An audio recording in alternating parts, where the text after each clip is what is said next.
Of course, they would hear you're working on a HIV vaccine on a non-HIV positive person. Yes. So it became, we are trying to infect people with HIV. 1947, when we had the Nuremberg Code, and this was because of all the medically, can I say, unethical clinical trials that were being done on the Nazi prisoners of wars. Yeah. We got a lot of information from all those clinical trials. So you mentioned volunteers a lot. Yes. Is there an opportunity, because I mentioned the movie in the beginning, and the amount of money was being offered was a lot, but that's a movie. Yes. Is there a financial incentive for people to be part of clinical research or clinical trials? So actually, my first published paper was on that, because when I entered clinical trials, I was in clinical practice and then HIV. And then I'm seeing all these people coming in and getting vaccines. Yes. In my head, I was like, why? Yeah. Because for me, myself, I was thinking, would I do this? Now it is said that 25% of the disease burden is in Africa. And yet, well, let's see if there are myths surrounding that particular issue.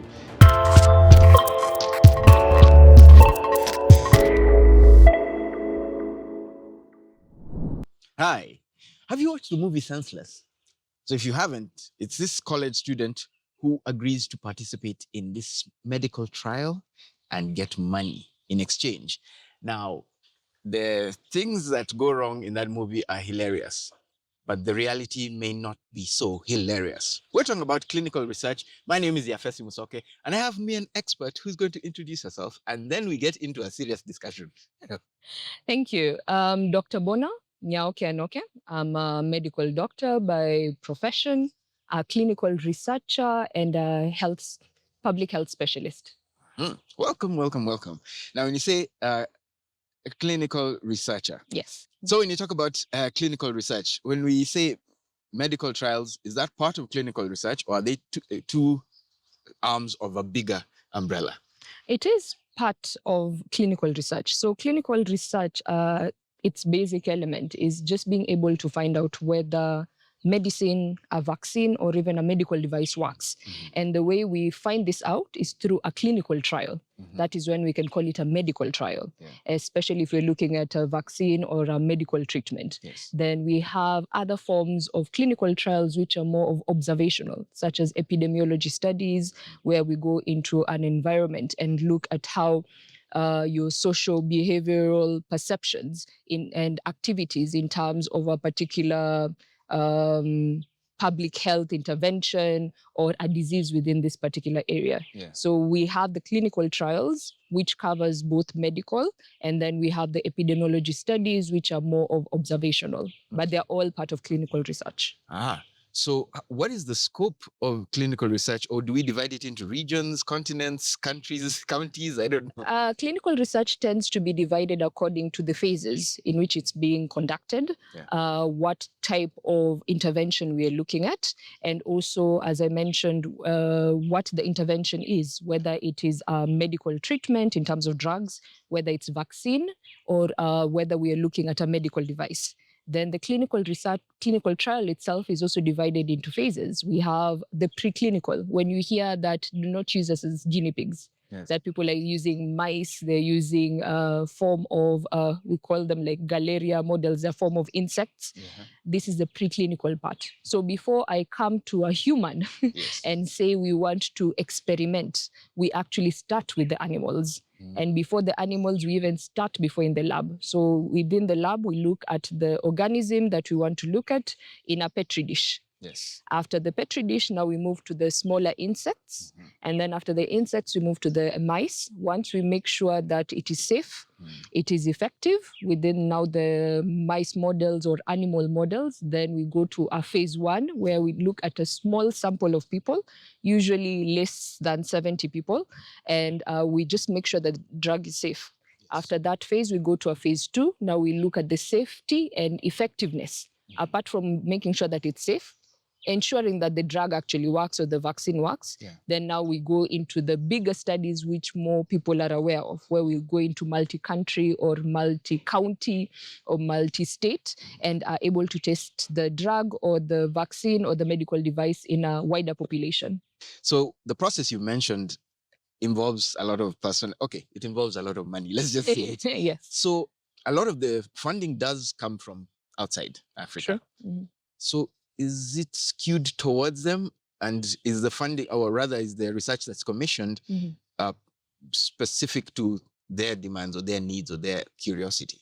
Unfortunately, that used to be true for the longest period of time because, as you mentioned, if I am going to spend millions of dollars or euros to fund clinical trials, also take quite a long period of time. As I mentioned, that preclinical up to a phase 3 or phase 4 clinical trial can take between 10 to even 20 years before you actually have a product. Wow. So even the Panadol that you're taking, the Brufen that you're taking, the anti-diabetic or antihypertensive drug, they had to go through all these processes before they got the regulatory authority approval. So this process of conducting the clinical trials, providing the capacity building within these particular areas, making sure the researchers are able to conduct the research, taking care of the patients, having this investigational product, then at the end also ensuring that you go through the process of regulatory approvals and registration, of course, takes a lot of years and takes a lot of money. Yeah. So the people who are investing, of course, also wanted a return back on their investments. Yes. And where a lot of research and development has been prioritized, unfortunately, has been within the global north. Yeah. So all the prioritization of the research itself was also based on the activities, like what is most common there, if it's hypertension, all these non-communicable diseases. Yeah. So even those kind of research were being conducted within Africa, within Asia, within South America, even though those were not our priorities in terms of our disease, where we have mostly infectious diseases. Yeah. But we see a lot of that changing. With more African researchers leading the research. They're able to prioritize what kind of research they're conducting. Yeah. A lot of African governments are also trying to put research and development within their budget lines, within their national government budget lines, which allows us to be able to determine what kind of research we're going to do. Because, of course, where the money is coming from also determines what you're going to do. Yes. So it has been a very slow and painful process. And also within the process, there have been quite a number of issues in terms of people also advocacy, civil society unions coming up, asking us, why are you conducting this particular kind of trials? But if you see the kind of trials being conducted in Africa right now in terms of malaria, HIV, Ebola, COVID, these are diseases affecting us. And if you see, we now have a malaria vaccine that has been developed within the continent. We're still working on a HIV vaccine. Even malaria treatment, the artemisinin-derived products are actually from the clinical trials in Africa. Yeah. Yes. So we have it's obvious we have the brains, and there are things we can see that others definitely cannot. And also in terms of population, we have quite a huge chunk of the world's population here. So why is it so little of the research, the global research, is conducted in Africa? Going back to funding, unfortunately, yes. Because also if you look at all the afflictions or problems we're facing within, especially in sub-Saharan Africa. We're dealing with famines, we're dealing with droughts, we're dealing with a lot of political instability. So research tends to fall quite below in terms of the priorities where the funding is to be implemented. Yes. And if you're not able to fund the people to do the work, then the work does not tend to be done. Also, in terms of research and development as a whole, is not quite developed within Africa because there's quite a lot of data that is not available. When we ask about prevalence, incidence rates of some diseases, we're not able to get that information because we're not working on it. So once we're able to increase the research and development agenda within the continent, we are developing research questions. Then we're able to push even with the governments and tell them, we need to answer this particular question to provide you with this specific data. And you need to be able to provide us funding to be able to implement that. All right. Well, when we come back, some of those questions, we'll be looking at them, but not the ones that the actual researchers have developed. Myths, that's what we're going to be addressing right here on the Med Squad podcast. We'll be back. Hey there! Welcome to Zuri Health HQ, where Africa's finest medical minds meet modern care. I'm Yafesi, your host on the Med Squad. Care is personal. It's not just diagnosis, it's direction. From a cough to managing chronic illness, we listen and we lead. Every symptom has a story.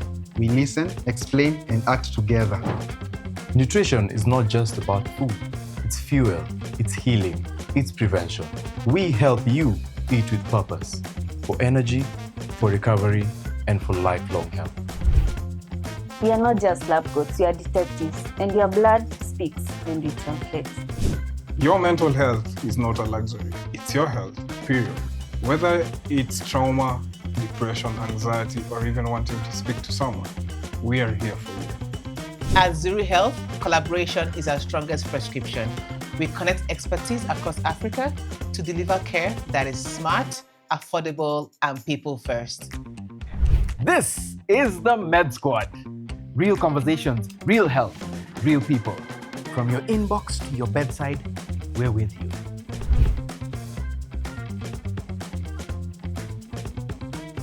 Welcome back to the Med Squad podcast. Now, it is said that 25% of the disease burden is in Africa.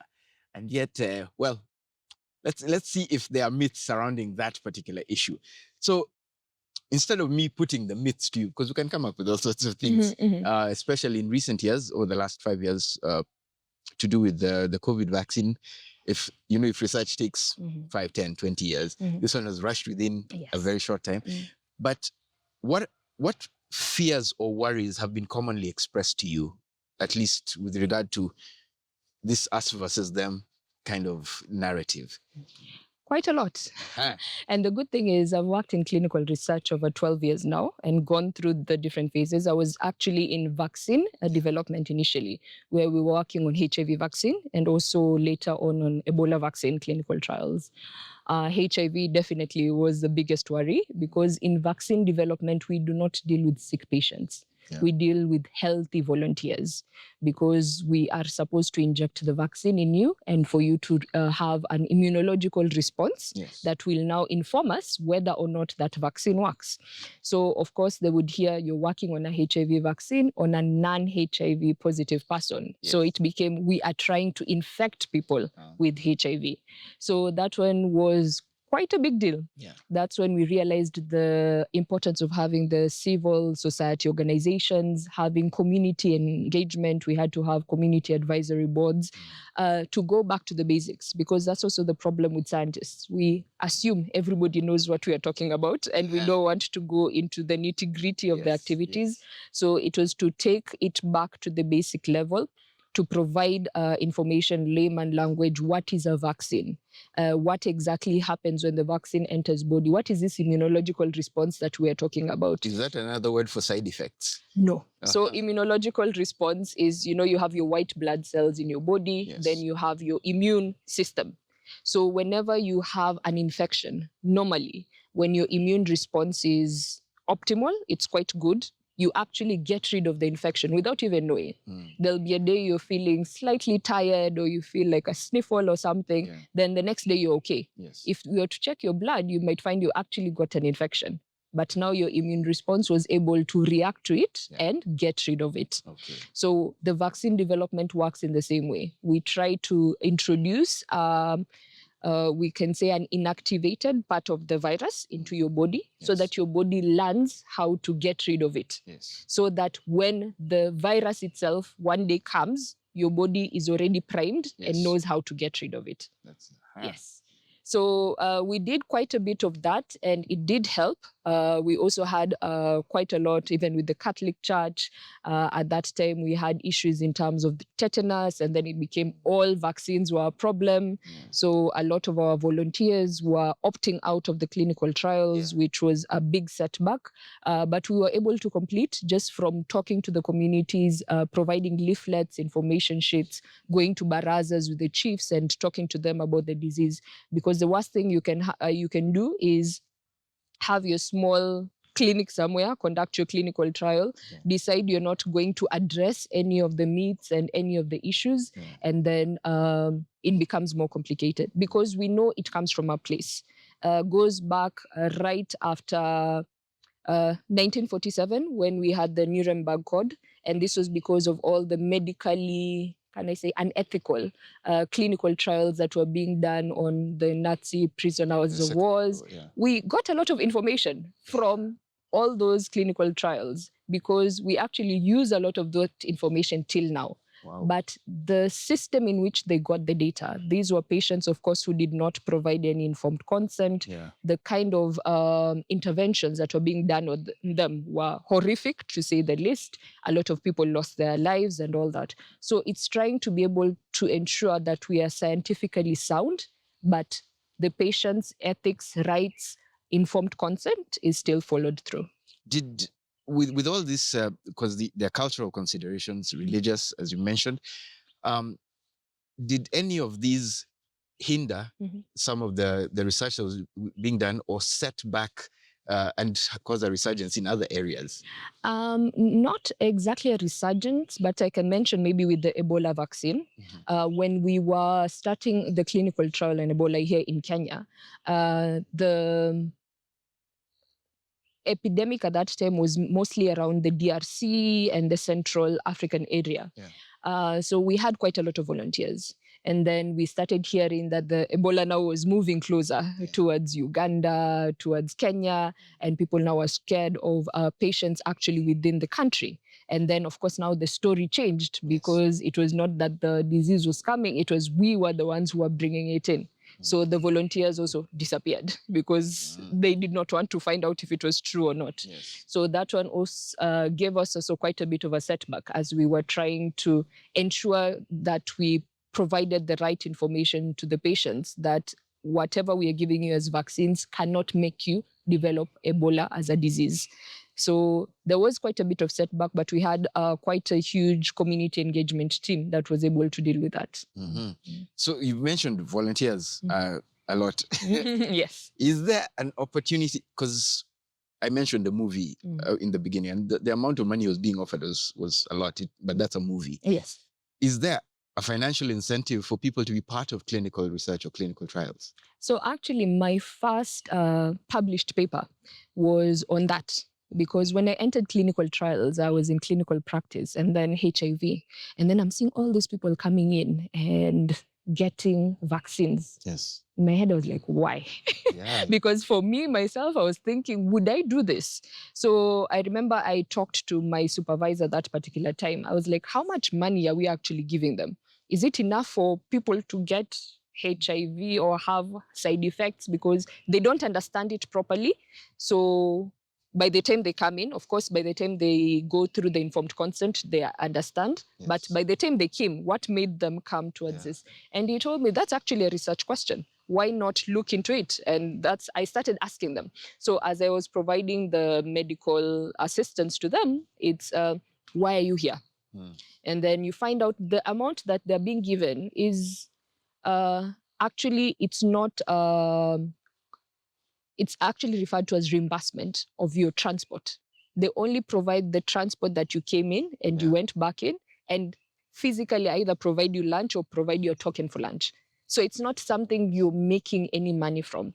Yeah. And it was interesting that we found out most of the people who were participating in those clinical trials was altruism.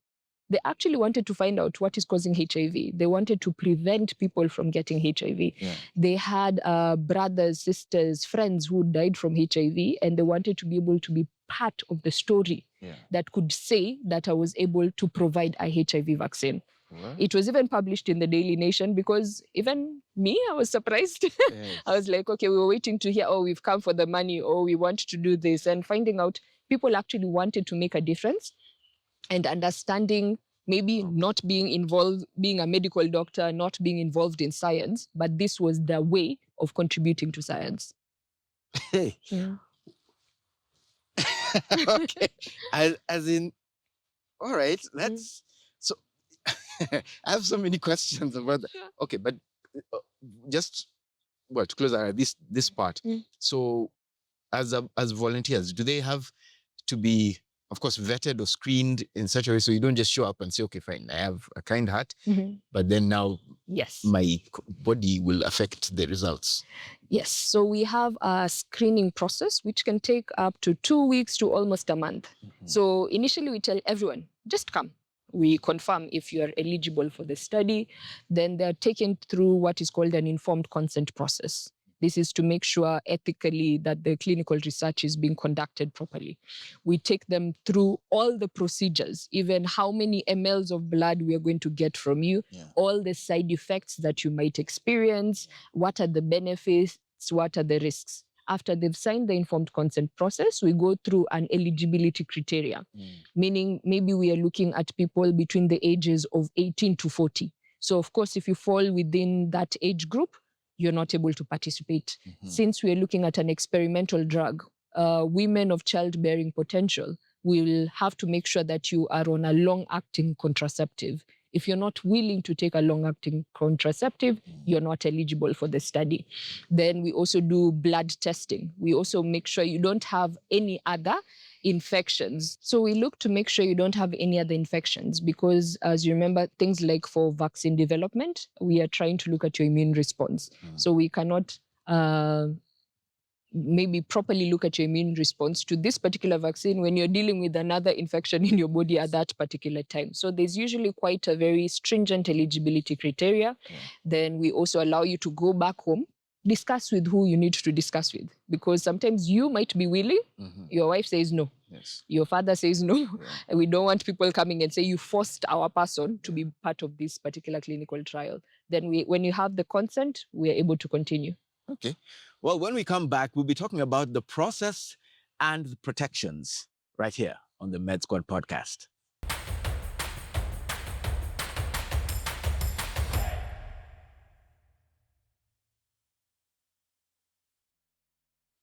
Welcome back to the Med Squad podcast. As we talk about clinical research, we've had quite a bit of things that are happening that I didn't really know that much about.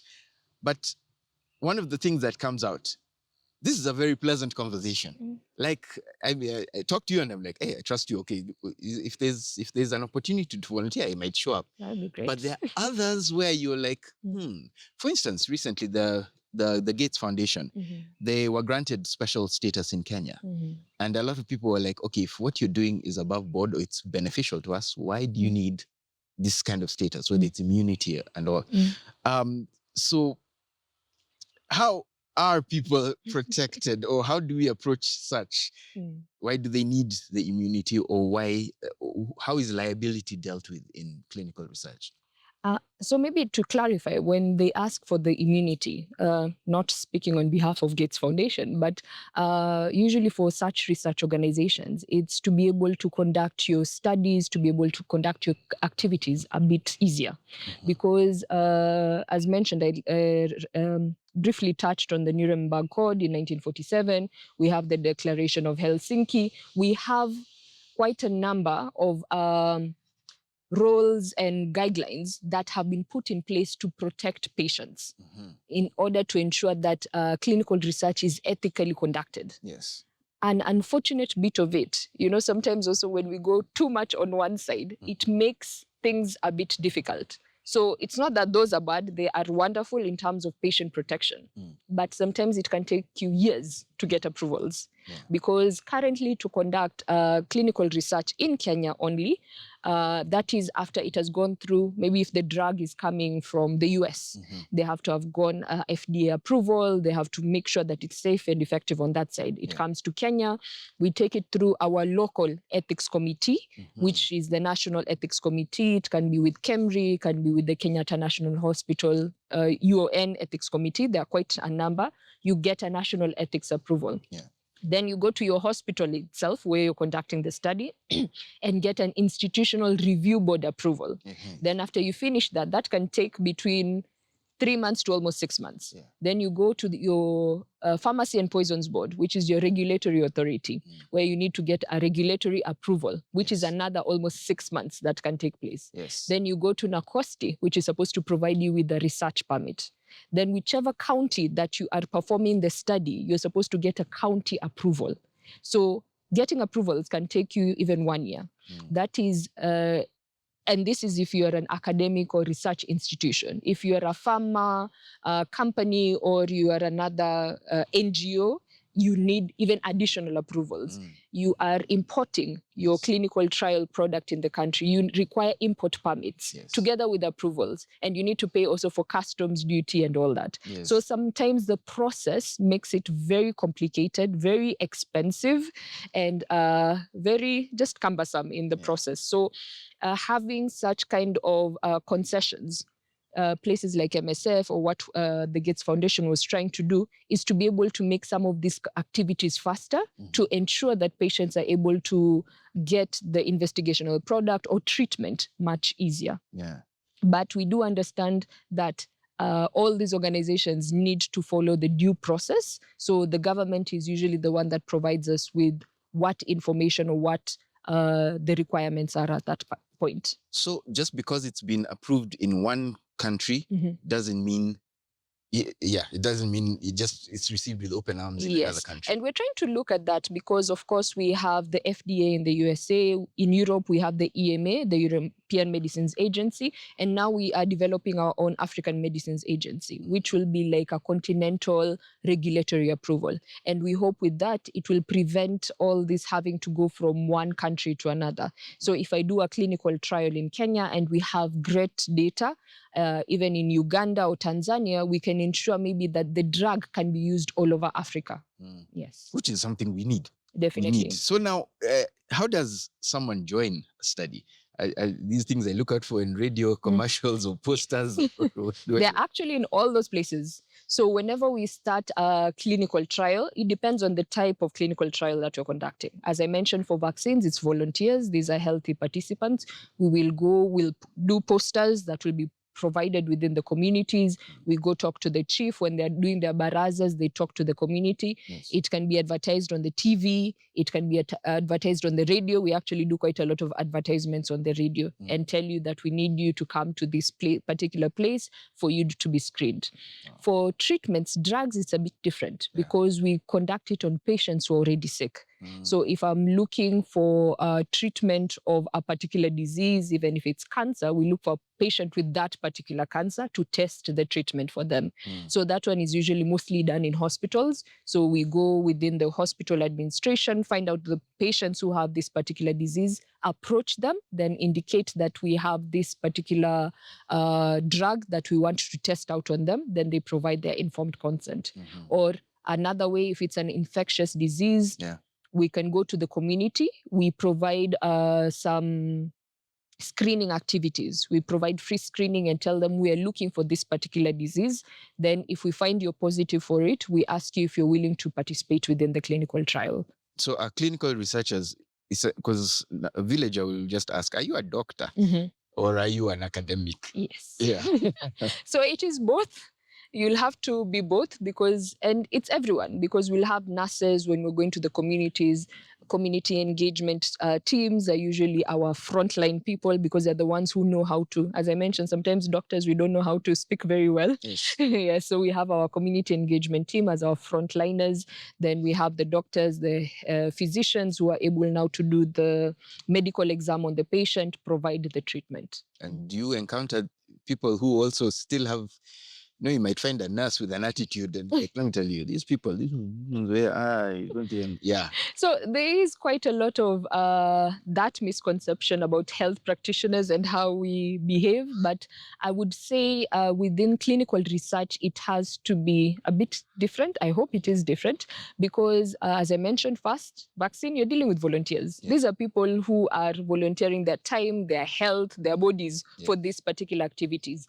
And on this side, you're dealing with patients who are already quite sick, and then you're adding some additional activities to them. So there's always an extra level of empathy that is usually required from clinical researchers. And do governments do enough to protect? This is risky because the research can also go wrong. So what protections are there? Is there a mechanism in place or a framework? Yes. Whether it's compensation or I don't know. So first of all, before you conduct any clinical trial, you have to take insurance over the patients. So apart from the national insurance that is in place, there's also clinical trial insurance. Just because you have volunteered to participate, we always know side effects can happen even with outside of a clinical trial. So if anything happens to you, the principal investigator, the clinical trial team have to ensure that you are insured. So that's the first step. The second step, as I mentioned, all those ethical regulatory approvals, we provide monthly, quarterly, yearly updates to all these regulatory and ethic committees to ensure that they are checking if there's something out of the ordinary that is happening before it becomes too bad. So those are part of the mechanisms that are in place. Then usually within any medical trial, the principal investigator leading the clinical trial is usually a medical doctor. And even within the informed consent, you have to have their personal phone number. These ones have been vetted by both the ethics committee, regulatory authorities. Then you get to have your personal doctor. So you can actually go to your ethics committee and complain if you called the principal investigator at 1 a.m. and he or she didn't pick your call. So by the time you dedicate yourself to this clinical trial, you become the clinical trials team personal responsibility. So one of the benefits we usually say within participating within a clinical trial, apart from the interventions that are being done on you, we can assure you that's the best medical treatment period you will have, because you will have the nurses at your call, you'll have the doctors at your call. Even if you have a side effect not caused by whatever we are looking at, we are allowed to cover you within the hospital. If you have a flu, you can come to the hospital and you're treated for free. Because our point is to make sure that everything is covered medically in terms of your activities within that clinical trial period. So you get the Pro Max edition while you're in the trial. Yes. Well, when we come back to the Med Squad podcast, this is a really interesting conversation. Clinical research. We're going to get clinical about the research. We'll be right back.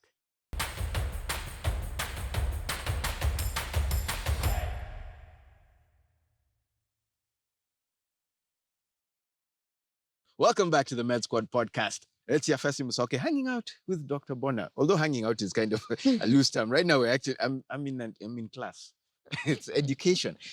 Want to actually look at real impact or real benefits of clinical research. We can talk about it at an academic level, procedural and everything.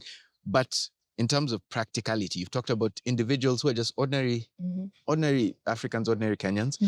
Do you have like either a favorite piece of research or one that sticks out in your mind really that like kind of made a real difference in the African health space?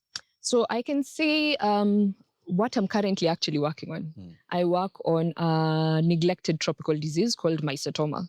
So we call it neglected because of the particular populations that it usually affects. Very poor, neglected populations. I'm sure you have no idea what mycetoma is. Mycetoma? No, see. No. Yes, because even for medical doctors, we learn about mycetoma in medical school. I remember when you go through your pathology lectures, there's usually a foot within the pathology lab that we look at. They tell you that is Madura foot. That was the first and last time I saw that Madura foot. Then I came to my current organization and find out there are hundreds and thousands of people actually dying from the disease. Doctors are not able to diagnose it properly. The patients do not even know the name of the disease that they are having. The only form of treatment is amputation, because there were no treatments that have been developed for it since almost 1940s. So it was a revelation for me, because coming from vaccine development, as we saw with the COVID-19 pandemic, viruses tend to have a big deal around it because they're easily transmissible. So countries who are usually not affected by these other normal infectious diseases tend to wake up a bit faster. When they wake up, there's more funding that is provided, so you're able to conduct the clinical trials much more efficiently. So something like HIV vaccine got a lot of funding for a long period of time. It's just that the disease itself is a bit hard to pin down. That is why we've not been able to develop a very effective vaccine till now. But diseases like mycetoma, which we call neglected diseases, they are not transmissible. I cannot sit next to you and give you mycetoma. So, and it occurs mostly in Africa, in Asia, in very poor populations. So no one is interested in doing it, even the abroad that we're talking about in funding. Our governments do not know that the disease exists in terms of the numbers. But we have physicians within those small villages in Turkana, in West Pokot, who are diagnosing these patients. So our first clinical trial, we conducted it in Khartoum, in Sudan. From 2017, we completed in 2021, and we actually found 2 new treatments that we would be able to use for mycetoma. And we're currently working on its registration. Okay. So for me, that was a big win because as I moved from one particular disease to the other, by the time I left HIV vaccine development, we had not developed a HIV vaccine. Ebola vaccine, of course, we had quite a number that were available, but we had quite a number of huge groups working on it because at that time it was a pandemic. Then I also worked in COVID. COVID, I can say, was also very interesting. I was managing the project in Sudan and here in Kenya. And at that time, it was being able to have this African-led research, because at that time we were looking at all the clinical trials that were occurring in Asia, in North America, in Europe. When we're looking at the treatments that they're developing, they're not practical in our society because you're talking about immunoglobulins, things that have to be provided intravenously for a period of 30 minutes. If you take a patient to Kenyatta Hospital, you look at the number of patients there. You're not going to have one nurse stay with one patient for 30 minutes, just providing treatment and not seeing anyone else. So we were trying to develop drugs that were pertinent to our particular situation that we could be able to implement, which I thought was a very good purpose at that particular time.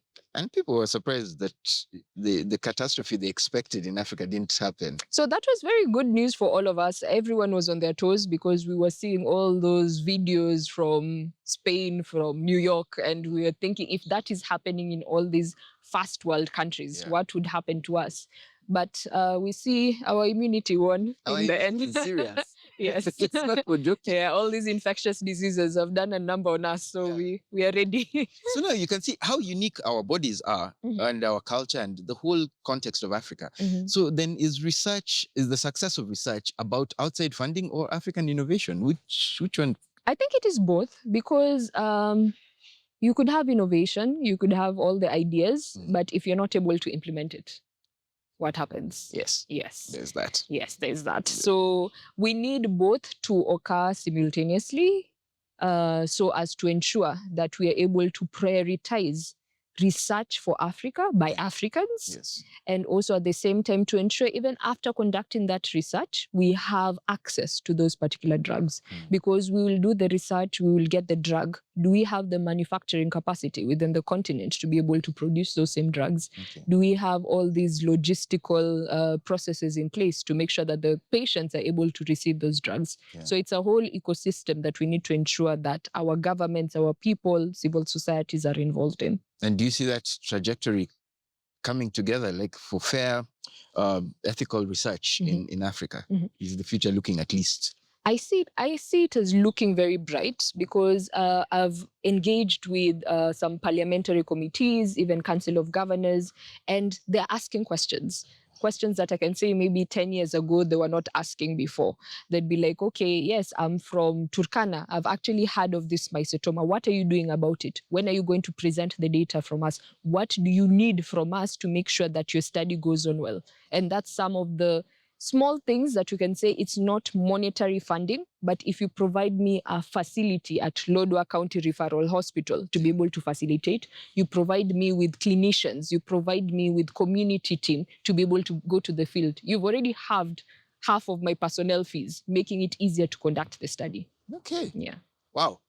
So as we round up this conversation, what practical, I don't know whether it's a practical tip or just something to say to an ordinary African who is wondering, okay, why does this clinical research matter to me? So you just come with the results and just tell me the good news. I actually get that a lot. And I usually say, why would you put yourself in a situation, the Panadol that you use, where is it from? The Brufen that you use, where is it from? You are trying to ensure that your child does not get polio. They get the polio vaccine. Where is it from? Wouldn't it be better if you knew, the same way we talk about GMO foods, we talk about organic food, you say, I would rather plant my own cabbage and tomatoes because I do not trust the one in the supermarket. But it's medicine that you prefer to come from somewhere where you don't know where it was developed. So I usually try to put the same analogy for patients. We want them to do it, but then we want to benefit from it. So it's different from before when you say maybe we're working on diseases that are not affecting us or research priorities. But if you hear there's a malaria clinical trial going on, at one point or another, you will get malaria. You need to know where the drugs are coming from. You need to know where they were developed. If you hear the clinical trial was done by Kendrick Kilifi, you know these are your people. You know, even because there's a lot of genetic diversity, you cannot compare the genetics in Africa and the ones in maybe Europe. So if you know the clinical trial was done on your fellow Africans and you know these are the results, then you are more sure that when I take that particular medication, it will also work on me. If it had this particular side effects on this particular African, then you also are a bit more sure that these are the kind of side effects that I would be expecting. So as long as we're using vaccines, as long as we're using medical devices even involves, as you go to the hospital, they take your blood pressure. That blood pressure machine did not appear out of nowhere. It was developed as a medical device. Before they needed to confirm it works, it was worked on people. They take your oxygen saturation levels. This was also worked on by somebody. So we cannot enjoy the benefits without being part of the process. And that's unfortunately what most people usually don't understand, and is to inform them.